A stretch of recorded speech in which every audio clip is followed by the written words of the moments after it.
بالله من الشيطان الرجيم. بسم الله الرحمن الرحيم.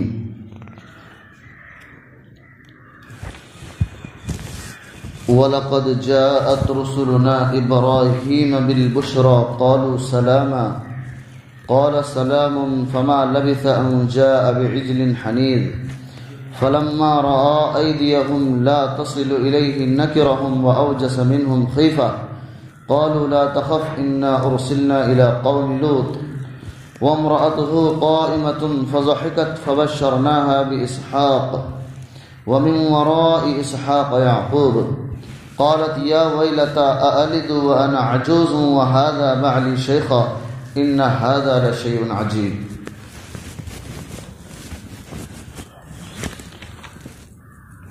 قرآن کریم تراویح میں پڑھا گیا. اس کے اندر اللہ رب العزت نے کئی نبیوں کے واقعات بیان فرمائے ہیں. بہت سارے نبیوں کے واقعات اس کے اندر آئے ہیں. حضرت نوح علیہ السلام کا واقعہ آیا، حضرت ہود علیہ السلام کا، اور اسی طریقے سے حضرت صالح علیہ السلام کا، حضرت ابراہیم علیہ السلام کا بھی کچھ آیا، پھر قوم لوط کا، پھر حضرت شعیب علیہ السلام کا، اور تفصیل سے حضرت یوسف علیہ السلام کا واقعہ بیان کیا گیا ہے اس کے اندر. باہر کے ابھی آیت کریمہ جو پڑھی گئی، اللہ رب العزت نے اس کے اندر قوم لوط کے بارے میں بیان فرمایا. اس کی تمہید میں حضرت ابراہیم علیہ السلام کا کچھ واقعہ آیا ہے. اس کے بعد آگے چل کر کے قوم لوط کا واقعہ آتا ہے. واقعات اور قصص بیان کرنے کا مقصد قرآن کریم میں یا ہم لوگوں کے سامنے جو بیان کیا جاتا ہے اس کا مقصد کیا ہے؟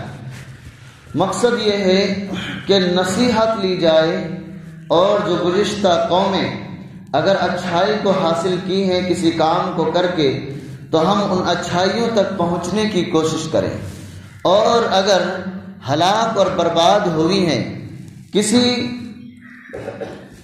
گناہ کی وجہ سے، اللہ کی نافرمانی کی وجہ سے اور سرزنش کی وجہ سے، تو ہم ان چیزوں سے باز رہیں اور ہم دور رہیں، ورنہ ممکن ہے کہ جو عذاب ان پر آیا تھا عمومی طور پر تو اس امت کے اندر اللہ رب العزت نہیں نازل فرمائیں گے جناب نبی اکرم صلی اللہ علیہ وسلم کی دعا کی برکت سے، لیکن ممکن ہے کہ انفرادی طور پر، چھوٹی جماعت کے طور پر اللہ تعالی عذاب کو بھیج کر اور ہمیں بھی اس کے اندر ہلاک اور برباد کر دے.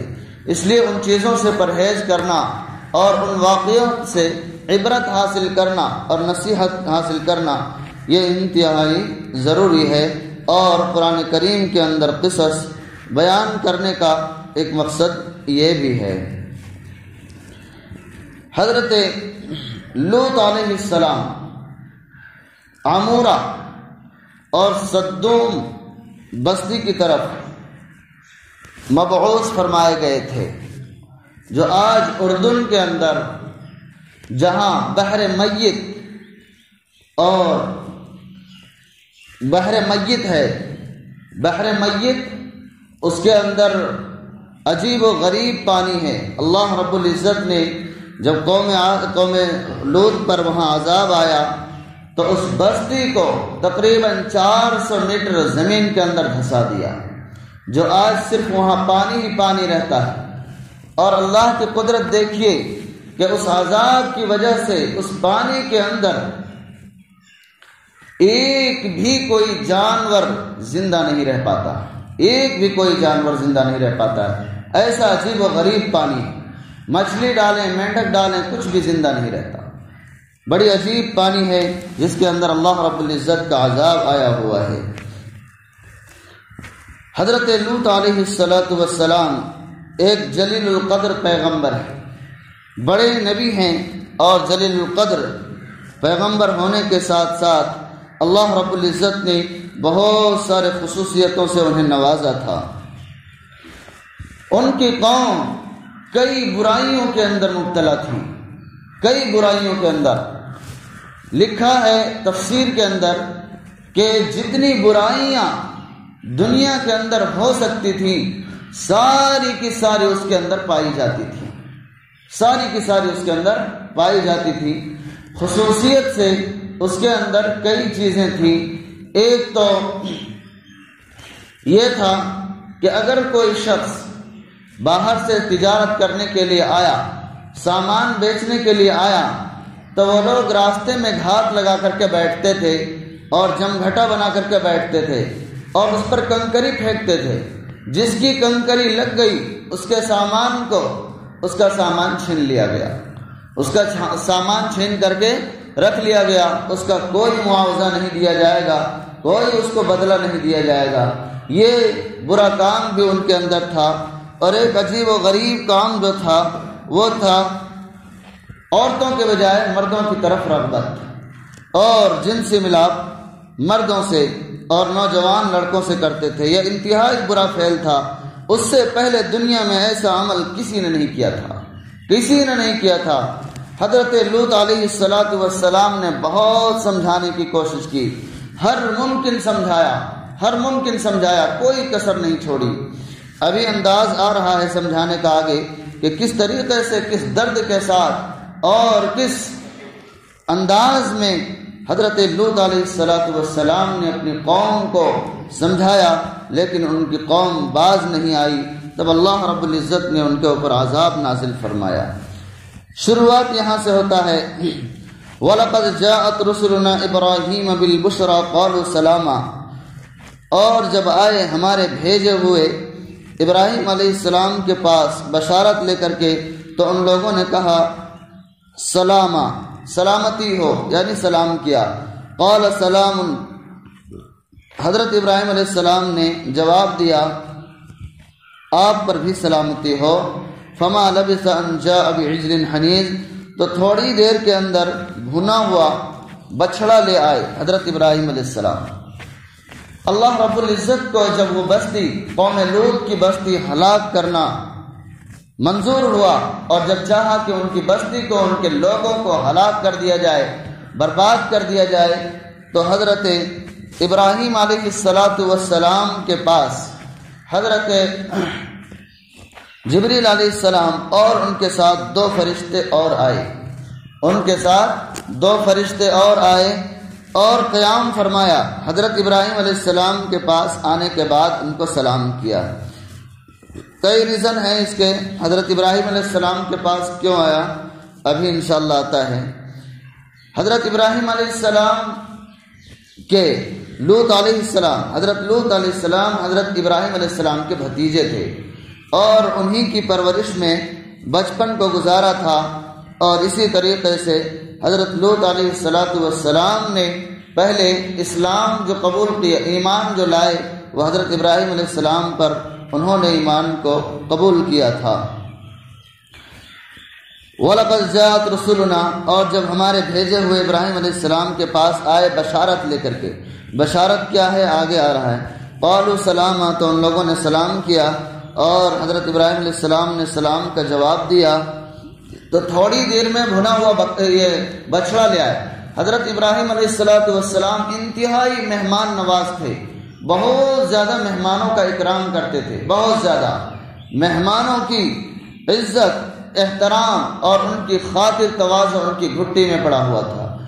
تو اس سے پہلے کہ معلوم کرتے آپ کون ہیں، نہیں ہیں، کہاں سے آئے ہیں، کس مقصد سے، سب سے پہلے بھنا ہوا بچڑا لا کر کے حاضر کر دیے کہ کھائیں گے۔ فلما رأى أيديهم لا تصل إليه نكرهم وأوجس منهم خيفة، تو حضرت ابراہیم علیہ السلام نے دیکھا کہ ان کے ہاتھ اس کھانے کی طرف بڑھ ہی نہیں رہے، اس کھانے کی طرف بڑھ ہی نہیں رہے ہیں۔ لا تصل إليه نكرهم وأوجس منهم خيفة، تو حضرت ابراہیم علیہ السلام نے ان کو اجنبی سمجھا اور اپنے دل کے اندر ان لوگوں کے سلسلے میں خوف محسوس کیا، ڈر محسوس کیا کہ یعنی ایک آپ ہم لوگوں کے زمانے میں بھی اب تو نہیں ہوتا، پہلے ایک محاورہ چلتا تھا نمک حرامی کا، نمک حرامی۔ یہ سننے میں عجیب سا لگتا ہے لیکن یہ بڑی عجیب جملہ ہے، بڑی عجیب و غریب جملہ ہے۔ ہوتا یہ تھا کہ اگر ہم نے کسی کا نمک کھا لیا تو اب اس کے ساتھ بے ایمانی نہیں کر سکتے، ہم اس کی جان کے مال کے ساتھ عزت و آبرو کے ساتھ کھلواڑ نہیں کر سکتے۔ ایسا ہوتا تھا اور بہت قریب زمانے تک ہوا ہے۔ ابھی ہمارے یہاں کچھ دن پہلے ہی الیکشن ہو رہا تھا تو ایک صاحب نے 2 سموسے گھروں میں بھیج دیے، 2 سموسے سب کے گھروں میں بھیج دیے۔ اب جو ہے ہم نے کہا کہ ووٹ کسے دینا ہے، تو شریعت کے حساب سے تو ووٹ اسے دینا ہے جس کا دل گوارا کرے اور جس کے بارے میں دل یہ کہے کہ یہ قوم و ملت کے لیے اچھا کام کر سکتا ہے۔ لیکن لوگوں کا اس وقت یہ جملہ تھا کہ جنہوں نے سموسے بھیجے ہیں انہی کو ہم ووٹ دیں گے۔ وجہ معلوم کیا گیا کہ آخر ایسا کیوں؟ وہ تو ایسا نہیں ہے بلکہ وہ دوسرے جو ہیں وہ اس سے زیادہ اور بہتر کام کرتے ہیں اور کر سکتے ہیں۔ تو انہوں نے یہی وجہ بتلائی کہ ہم نے ان کا نمک کھا لیا ہے، اس وجہ سے ہمیں انہی کو ووٹ دینا پڑے گا۔ یہ بات انہیں معلوم تھی۔ تو کہنے کا مقصد یہ ہے کہ ایسا جملہ چلتا تھا اور ابھی بھی اس کا جملہ کہیں یہ چل رہا ہے، اس کی حقیقت۔ تو حضرت ابراہیم علیہ السلام نے جب ان کے سامنے بچھڑے کو پیش کیا اور وہ لوگ نہیں کھانے لگے، تو پہلے وہ تھا کہ کھا کر کے آدمی کسی کو نقصان نہیں پہنچاتا تھا، اس وجہ سے حضرت ابراہیم علیہ السلام نے خوف کیا کہ یہ کھا نہیں رہے ہیں، پتہ نہیں یہ کس مقصد سے آئے ہیں۔ دل کے اندر طرح طرح کے خدشات پیدا ہونے لگے کہ ہماری عزت کے ساتھ یہ جان مال کے ساتھ کھلواڑ کریں گے یا کیا ہے، بالکل وہ خوف کھانے لگے۔ قالوا لا تخف، تو ان فرشتوں نے کہا لا تخف کہ آپ خوف نہ کھائیے، انا رسلنا الی قوم لوط کہ ہم انا ارسلنا الی قوم لوط کہ ہم قوم لوط کی طرف بھیجے گئے ہیں، ہم قوم لوط کو برباد کرنے کے لیے آئے، ہلاک کرنے کے لیے آئے ہیں۔ اللہ رب العزت نے اسی مقصد سے ہم کو بھیجا ہے۔ وامرأته قائمة فضحكت فبشرناها بإسحاق، اور ان کی بیوی کھڑی تھی، فضحكت تو وہ ہنس پڑی، فبشرناها تو ہم نے ان کو بشارت دی، بإسحاق حضرت اسحاق علیہ السلام کی، اور اس کے بعد حضرت یعقوب علیہ السلام کی۔ اوپر ابھی آیا وَلَقَدْ جَاءَتْ رُسُلُنَا إِبْرَاهِيمَ بِالْبُشْرَى قَالُوا سَلَامًا کہ ہم نے وَلَقَدْ جَاءَتْ رُسُلُنَا، اور جب ہمارے بھیجے ہوئے حضرت ابراہیم علیہ السلام کے پاس بشارت لے کر کے آئے، بشارت، قَالُوا سَلَامًا تو ان لوگوں کا نے کہا کہ سلامتی ہو۔ یہ بشارت کیا ہے؟ بشارت کے بارے میں بتایا ابھی۔ بشارت لے کر کے آئے تھے حضرت اسحاق علیہ السلام کے بارے میں۔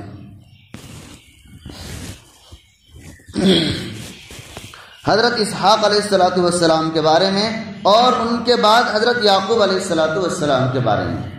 حضرت ابراہیم علیہ السلام کی ایک بیوی تو ہاجرہ تھی، جن سے حضرت اسماعیل علیہ السلام پیدا ہو چکے تھے، لیکن سارا ان کی بیوی جو تھی وہ ابھی تک جو ہے لا ولد تھی، ابھی تک ان کو کوئی اولاد نہیں تھی۔ دل کے اندر تمنا اور خواہش تھی کہ ہماری بھی کوئی اولاد ہوتی، ہمیں بھی کوئی لڑکا ہوتا، لیکن وہ بڑھاپا آ چکا تھا، بوڑھی ہو چکی تھی اور وہ اپنے آپ کو بانجھ سمجھتی تھی۔ لہذا جب انہیں بشارت دی گئی، جب انہیں اس بات کی بشارت دی گئی کہ تمہیں لڑکا پیدا ہوگا، اسحاق علیہ السلام اس کا نام، اور اس کے بعد ایک اور لڑکا ہوگا وہ ہے یعقوب علیہ السلام، تو وہ ہنس پڑی۔ یہاں ہنسنے کی 2 وجہ ہو سکتی ہے۔ ایک وجہ تو یہ کہ ہم نے ان کے لیے اتنا اہتمام کیا، کھانا تیار کیا اور پرتکلف جو ہے کھانا تیار کیا، اور وہ کھائے نہیں، فرشتے نکلے، یعنی کہ کھودا پہاڑ اور نکلی چوہیا والا حساب ہو گیا کہ ہم نے اتنا اہتمام کیا اور وہ فرشتے نکلے اور انہوں نے کھانا ہی نہیں کھایا۔ ایک وجہ تو یہ۔ دوسری وجہ یہ کہ بڑھاپے کی عمر میں انہیں بشارت دی گئی اس بات کی کہ انہیں اولاد ہوگی، جبکہ وہ اپنے آپ کو بانجھ سمجھتی تھی، اور حضرت ابراہیم علیہ السلام بھی بالکل بوڑھے ہو چکے تھے۔ یہاں آگے فرما بھی رہا ہے اللہ رب العزت نے، وہ ارشاد فرمایا قالت یا ویلتا کہ ہائے کہ میں بچہ جنوں گی، وَأَنَا عَجُوزٌ اور میں تو بڑھیا ہوں، وَهَذَا بَعْلِي شَيْخًا اور میرے شوہر تو بوڑھے ہو چکے ہیں، إِنَّ هَذَا لَشَيْءٌ عَجِيبٌ تو یہ تو بہت ہی عجیب و غریب بات ہے کہ میں بڑھاپے کی عمر میں بچہ جنوں گی۔ یہاں جو ہے پہلی تفسیر جو کی گئی ہے وہ یہی ہے کہ کھانا نہ کھانے کی وجہ سے اور جب پتہ چلا کہ وہ فرشتے ہیں اس وجہ سے تعجب کیا، لیکن یہاں جو اسی بات کو آگے بیان فرمایا اللہ رب العزت نے سورہ زاریات کے اندر آیت نمبر 24 سے، تو یہاں یہی بیان فرمایا ہے، فرمایا وَبَشَّرُوهُ بِغُلَامٍ عَلِيمٍ فَأَقْبَلَتِ امْرَأَتُهُ فِي سَرَّةٍ فَسَكَّتْ وَجْهَهَا وَقَالَتْ عَجُوزٌ عَقِيمٌ۔ یہاں ہنسنے کا تذکرہ جو آیا ہے وہ بعد میں آیا ہے جبکہ غلام کی بشارت دی گئی، غلام کی یعنی بچے کی بشارت دی گئی، اس کے بعد ہنسنے کا تذکرہ آیا۔ اس سے معلوم ہوتا ہے کہ ہنسنے کی دوسری وجہ بھی ہو سکتی ہے، ایک تو پہلے جو ابھی بتایا، اور دوسرا وہی کہ ہمیں اس بڑھاپے کی عمر میں بچہ کیسے ہوگا۔ قالوا تو فرشتوں نے کہا اتعجبین من امر اللہ رحمت اللہ وبرکاتہ علیکم اہل البیت کہ اس بات پر کیا تعجب ہے کہ آپ کے گھروں میں تو اللہ کی رحمت اور برکتیں ہوتی رہتی، اس کے باوجود بھی تعجب کی بات ہے۔ ہونا تو یہ چاہیے تھا کہ جب اللہ تعالیٰ کی طرف سے خوشخبری سن لیے تو اب اللہ رب العزت کی تمجید، بزرگی اور تمحید، ان کی بڑائی، تعریف کرنی چاہیے تھی۔ فلما ذهب عن ابراہیم الروع وجاءته البشرى يجادلنا في قوم لوط۔ ہر نبی کو اپنی امت سے بے انتہا محبت ہوتی ہے، اپنی امت سے کیا انسانیت سے محبت ہوتی ہے، کسی کا برا کبھی بھی نہیں چاہتے۔ جناب نبی اکرم صلی اللہ علیہ وسلم کو بھی ہماری اپنی امت سے اور ہم لوگوں سے اتنی الفت اور محبت تھی کہ کسی کا جنازہ اگر یہودی کا، نصرانی کا جنازہ اگر نکل جاتا تو آپ صلی اللہ علیہ وسلم تڑپ اٹھتے کہ آج ہماری ایک امت جہنم میں جانے والی ہو گئی، بالکل اس کی فکر رہتی تھی اور ہر وقت اس کے بارے میں تڑپتے رہتے تھے، بہت زیادہ اس کے لیے دعائیں بھی کی ہیں۔ باہر کے حضرت ابراہیم علیہ السلام کو جب یہ خوف جاتا رہا، کیا جاتا رہا، کون سا خوف؟ جو ڈر گئے تھے کہ کھانا نہیں کھا رہے ہیں، پتہ نہیں کیا ہوگا، کس مقصد کے لیے آئے ہیں۔ جب یہ خوف جاتا رہا اور بات صاف ہو گئی کہ ہمارے پاس آنے کا ریزن ہے بشارت دینا، اور لڑکے کی بشارت دیے اور بشارت ہو گئی۔ جب خوف چلا گیا تو وجاءت البشرا اور بشارت بھی ہو گئی، بشارت آ گئی، یجادلنا فی قوم لوط تو لڑنے لگے قوم لوط کے سلسلے میں کہ ہمارا بھتیجا یعنی لوط علیہ السلام نیک، اللہ کا نیک بندہ اس کے اندر، اس قوم کے اندر موجود ہے، کیسے ہلاک کر سکتے ہو آپ لوگ اس قوم کو کیسے ہلاک کر سکتے ہو، حالانکہ ہمارا نیک بندہ اللہ کا نیک بندہ اس کے اندر موجود ہے۔ ان ابراہیم لحلیم اوواہ منیب تو اللہ تعالیٰ نے اس کی تعریف فرمائی کہ بلا شبہ ابراہیم علیہ السلام بردبار، اواہ منیب، اللہ رب العزت کی طرف متوجہ ہونے والے اور رخ کرنے والے تھے، یعنی بردبار تھے، بردبار، حلیم، مشفق، شفقت والے، اور اسی وجہ سے وہ قوم لوط کے سلسلے میں اس طرح سے فرمانے لگے کہ آپ انہیں ہلاک کیسے کر سکتے ہیں۔ یا ابراہیم عارض عن ھذا، اے ابراہیم اس بات سے رک جائیے، کیوں؟ اس لیے کہ اللہ رب العزت کا حکم آ چکا ہے، وَإِنَّهُمْ آتِيهِمْ عَذَابٌ غَيْرُ مَرْدُودٌ، اور اس قوم کے پاس عذاب آ کر کے رہے گا، کوئی نہیں ٹال سکتا، ٹلنے والا عذاب نہیں ہے، آ کر کے رہے گا، اللہ کا فیصلہ ہو چکا ہے۔ جب حضرت لوط علیہ السلام کے پاس گئے، حضرت ابراہیم علیہ السلام کے پاس سے فارغ ہو کر کے وہ فرشتے لوط علیہ السلام کے پاس گئے تو لوط علیہ السلام خوف زدہ ہو گئے کہ ہماری قوم کے لوگ بری نیت ڈالیں گے اور اس کی طرف ہاتھ بڑھائیں گے، اس بات کو لے کر خوف زدہ ہو گئے، ذرعن گھبراہٹ، وقال ھذا یوم عصیب، اور کہا کہ آج جو ہے برا دن ہے، یعنی بہت بھاری دن ہے، آج بھاری دن ہے کہ لوگ جو ہے مہمانوں کے سامنے مجھے رسوا کریں گے۔ وجاءہ قومہ یہرعون الیہ، اور ان کی قوم ان کی طرف دوڑتے ہوئے آئی، لپک کر کے آئی، تو فوراً خبر لگ گئی کہ اس طریقے سے نوجوان لڑکے آئے ہیں۔ فرشتے جو آئے تھے اسی شکل میں آئے تھے تاکہ ان کی جو ہے عذاب مکمل ہو جائے، جو گھڑا بھرنا تھوڑا سا باقی رہ گیا ہے وہ پاپ کا گھڑا اور بھر جائے۔ لہذا وہ لوگ خوبصورت نوجوان اور نوعمر لڑکے بن کر کے فرشتے آئے تھے تاکہ لوگ اس کی طرف زیادہ سے زیادہ رغبت کریں، اور ہوا بھی یہی۔ وَمِن قَبْلُ كَانُوا يَعْمَلُونَ السَّيِّئَاتِ، اور یہ لوگ وہ اس سے پہلے بھی برا کام کرتے آئے تھے۔ قَالَ يَا قَوْمِ هَٰؤُلَاءِ بَنَاتِي هُنَّ أَطْهَرُ لَكُمْ فَاتَّقُوا اللَّهَ وَلَا تُخْزُونِي فِي ضَيْفِي۔ فرمایا حضرت لوط علیہ السلام نے کہ اے میری قوم، یہ ہماری قوم کی بیٹیاں ہیں، تمہارے پاس تمہارے نکاح کے اندر تمہارے گھروں میں تمہاری بیویاں ہیں، تم اس سے اپنی خواہش پوری کرو اور تم اس کے پاس جاؤ، یہ تمہارے لیے پاکیزہ ہے، اور اللہ سے ڈرو اور مجھے میرے مہمانوں کے سامنے تم رسوا نہ کرو، ذلیل نہ کرو۔ الیس منکم رجل رشید، کیا تم میں سے کوئی بھی سمجھدار نہیں ہے؟ کوئی بھی میری اپیل کو نہیں سمجھ سکتا، تم میں سے کوئی ایسا نہیں ہے۔ قالوا لقد علمت ما لنا فی بناتک من حق، یہاں بناتی آیا ہے تو یہاں بناتی سے مراد جو ہے اپنی بیٹیاں نہیں ہیں۔ حضرت لوط علیہ السلام کی ایسا نہیں ہے کہ لوگ جو ہے امڑ آئے تو یہ کہہ دیے کہ ہماری بیٹیاں تمہارے لیے حاضر ہیں، ایسا نہیں ہے۔ اور اگر یہی مراد لیں گے تو پھر یہاں ہوگا کہ تم نکاح کر کے اس سے قربت حاصل کر سکتے ہو، لیکن مفسرین کرام نے جو یہاں مطلب بیان فرمایا ہے وہ یہی ہے کہ قوم کی بیٹیاں مراد جو ہے قوم کی بیٹیاں ہیں۔ ہر نبی جو ہے باپ کے درجے میں ہوتا ہے اپنی قوم کے لیے، اس حساب سے قوم کی جتنی بیٹیاں اور عورتیں ہیں سب نبی کی بیٹی ہوئی۔ اس حساب سے حضرت لوط علیہ السلام نے فرمایا کہ وہ ہماری بیٹیاں جو تمہارے گھروں میں ہیں، تمہاری نکاح میں ہیں، اس سے تم قربت حاصل کرو۔ دوسری وجہ یہ ہے کہ تحقیق کے مطابق حضرت لوط علیہ السلام کی 2 بیٹیاں تھیں، اور یہاں جو جمع کا صیغہ لایا گیا، عربی کے اندر بنات کا لفظ کم سے کم 3 پر بولا جاتا ہے، 3 سے کم پر نہیں بولا جاتا ہے۔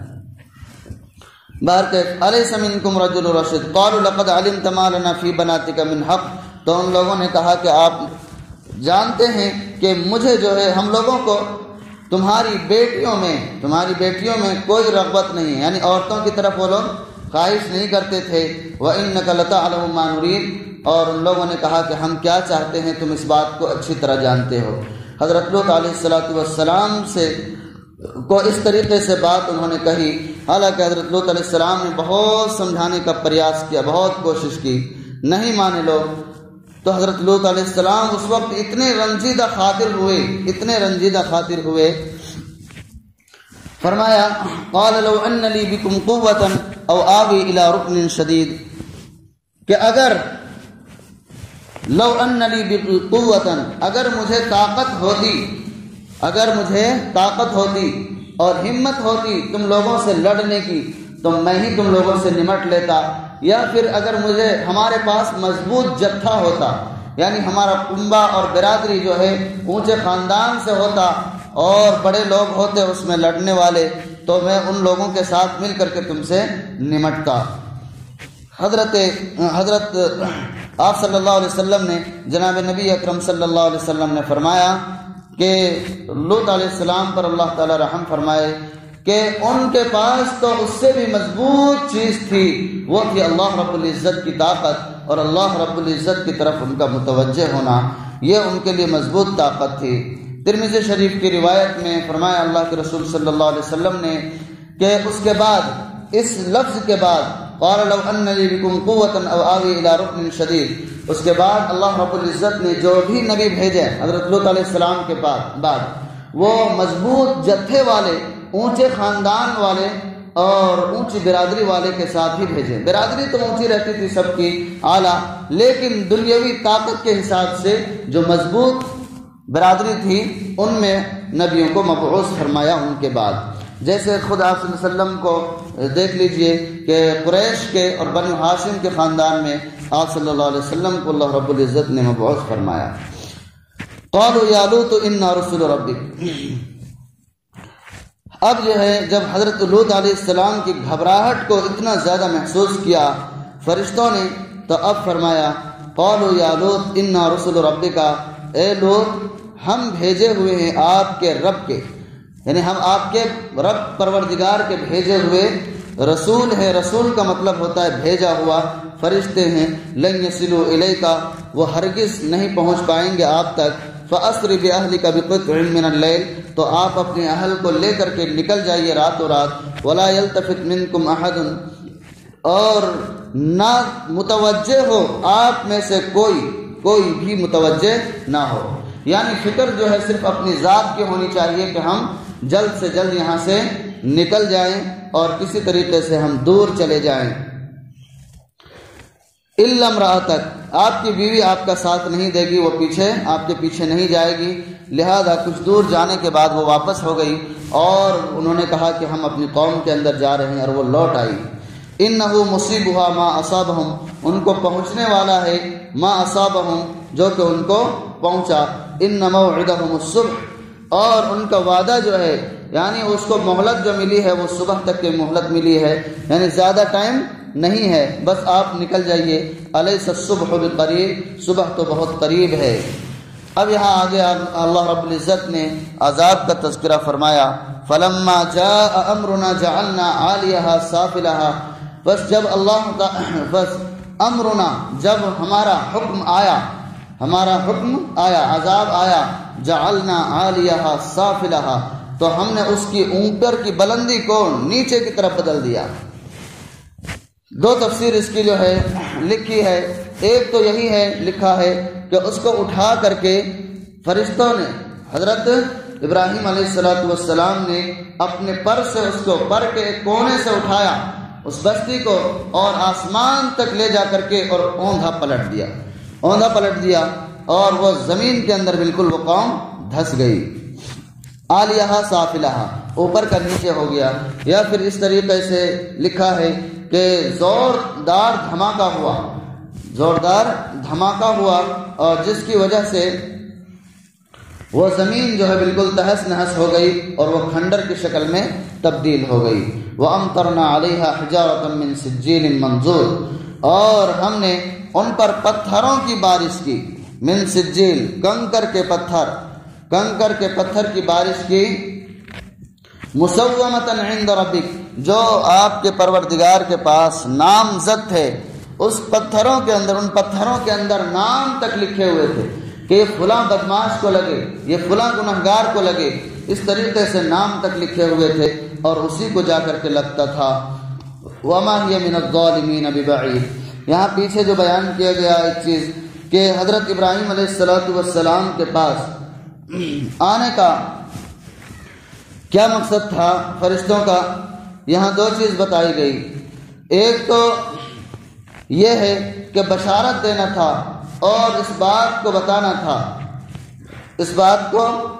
تھا کہ اصل یہاں جو بیان کیا گیا ہے یہ اس امت کے لیے کیا نصیحت ہے، یہ سمجھنا ہے ہم کو۔ نصیحت یہ ہے کہ حضرت ابراہیم علیہ السلام کے پاس آئے فرشتے اور ان کو ایک بشارت دی، تو یہاں جو ہے یہ سمجھنا چاہیے، نصیحت یہ ہم لوگوں کے لیے، اس امت کے لیے، کہ نیک کام کا پھل ملا کرتا ہے، نیک کام کا اجر ملا کرتا ہے۔ یہ اس سے معلوم ہوا کہ حضرت ابراہیم علیہ السلام نیک تھے اور اللہ رب العزت نے انہیں بشارت دی۔ دوسری یہ کہ وہ قوم حضرت لوط علیہ آپ صلی اللہ علیہ وسلم کے زمانے میں جو قریش مکہ تھے اور جو کفار تھے، عیسائی تھے، وہ اپنے آپ کو، یہودی وغیرہ، وہ اپنے آپ کو حضرت ابراہیم علیہ السلام کی اولاد مانتے تھے، قریش مکہ مشرکین، اور وہ لوگ سمجھتے تھے کہ ہم کچھ بھی کر لیں ہماری نجات پکی ہے، ہمیں تو چھٹکارا ملنا ہی ملنا ہے، کوئی ہم کو روک نہیں سکتا ہے۔ یہاں جو حضرت ابراہیم علیہ السلام کے اس واقعے سے یجادلنا فی قوم لوط، کہ قوم لوط کے سلسلے میں وہ جھگڑے کہ انہیں ہلاک نہیں کر سکتے ہیں، اللہ رب العزت نے ان کی سفارش کو نہیں مانا، بلکہ جس کے اوپر عذاب آنا تھا آیا۔ تو تم تو بری قوم ہو اور تم لوگوں نے بھی گناہ کیے ہیں، اور صرف اس بات پر کہ ہم ابراہیم علیہ السلام کو چاہتے ہیں یا ان کی قوم میں سے ہیں، صرف اس بات سے نجات نہیں مل سکتی ہے۔ قریش مکہ کو یہ بتانا مقصود تھا کہ جس طریقے سے قوم لوط کو نجات نہیں ملی حضرت ابراہیم علیہ السلام کی سفارش سے، اسی طریقے سے تمہیں بھی نجات نہیں مل پائے گی بغیر عمل کے۔ اللہ رب العزت ہم اور آپ کو جو اس سے نصیحت ملی ان نصیحت پر عمل کرنے کی توفیق مرحمت فرمائے۔ روزے کی حالت میں طے ہو جائے الٹی تو اس کا کیا مسئلہ ہے؟ معلوم کیا گیا ہے الٹی ہونے سے کچھ نہیں ہوتا ہے، منہ بھر کے ہو یا تھوڑا سا ہو یا زیادہ ہو، کچھ بھی ہو، اس سے روزہ نہیں ٹوٹتا ہے۔ ایک یہاں ضابطے کے طور پر ایک چیز سمجھ لینا چاہیے، کسی چیز کے نکلنے سے روزہ نہیں ٹوٹتا ہے، کسی چیز کے نکلنے سے روزہ نہیں ٹوٹتا ہے، نکالنے سے۔ ایک تو ہے جان بوجھ کر کے منی نکالی گئی، یا پھر جو ہے جان بوجھ کر کے قے، الٹی انگلی ڈال کر کے منہ بھر کے قے کیا گیا، اب اس سے روزہ ٹوٹ جائے گا۔ نکلنے سے خود بخود کچھ بھی بدن سے نکلے اس سے روزہ نہیں ٹوٹتا ہے۔ یہ ہمیں جو ہے ضابطے کے طور پر یاد رکھ لیے تو بہت سارے مسائل جو ہے ہمیں یاد ہو جائیں گے۔ مثال کے طور پر اب یہی ایک اور مسئلہ لے لیجیے، دن میں آدمی سویا روزے کی حالت میں اور اس کو جو ہے نہانے کی ضرورت پڑ گئی، اس کا روزہ ٹوٹے گا یا نہیں ٹوٹے گا؟ نہیں ٹوٹے گا۔ کیوں؟ کسی چیز کے نکلنے سے روزہ نہیں ٹوٹتا ہے، یہاں نکالا نہیں گیا بلکہ خود سے نکلا ہے، لہذا اس سے روزہ نہیں ٹوٹے گا۔ یہ ضابطہ یاد رکھ لیں، انشاءاللہ بہت سارے مسائل کے اندر آسانی ہو جائے گی اور بہت سارے مسئلے خود بخود آپ سمجھ لیں گے۔